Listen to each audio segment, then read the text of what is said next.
ન્યૂઝમાં આપનું સ્વાગત છે। રાજકોટમાં ખેલ મહાકુંભ 3.0ની પ્રી ઓપનિંગ ઇવેન્ટનું આયોજન કરવામાં આવ્યું।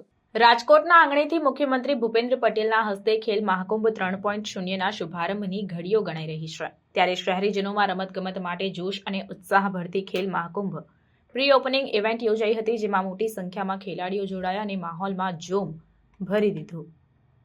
રાજકોટના જિલ્લા વિકાસ અધિકારી ડોક્ટર નવનાથ ગવ્હાણે તથા નિવાસી અધિક કલેક્ટર એ.કે. ગૌતમે બહુમાળી ભવન ખાતેથી પ્રી ઓપનિંગ રેલીનું પ્રસ્થાન કરાવ્યું। જિલ્લા રમતગમત અધિકારી વી.પી. જાડેજા તથા જિલ્લા રમત વિકાસ અધિકારી રમા મદ્રાની કચેરી દ્વારા આયોજિત આ ઇવેન્ટમાં skating, basketball, judo, badminton, cycling, archery સહિતની રમતોમાં ખેલાડી જોડાયા હતા। આ દરમિયાન શેરો રેલી સાથે રહ્યો અને લોકોનું મનોરંજન કર્યું। આ રેલીમાં ખેલ મહાકુંભના દિવ્યાંગ આઇકોન શૈલેષ પંડ્યા પણ જોડાયા। બહુમાળી ખાતેથી શરૂ થયેલી આ રેલી જ્યારે રેસકોર્સ રોડ પરથી પસાર થતી હતી, ત્યારે નાગરિકોએ વાહન થંભાવી દીધા અને ફોટો વિડીયો ઉતારીને આ રેલીની ઇવેન્ટને પોતાના ગ્રુપમાં શેર કરી। પ્રી ઓપનિંગ ઇવેન્ટ અંતર્ગત યોજાયેલી રેલીએ રમતગમત માટે ઉત્સાહનો માહોલ સર્જ્યો હતો।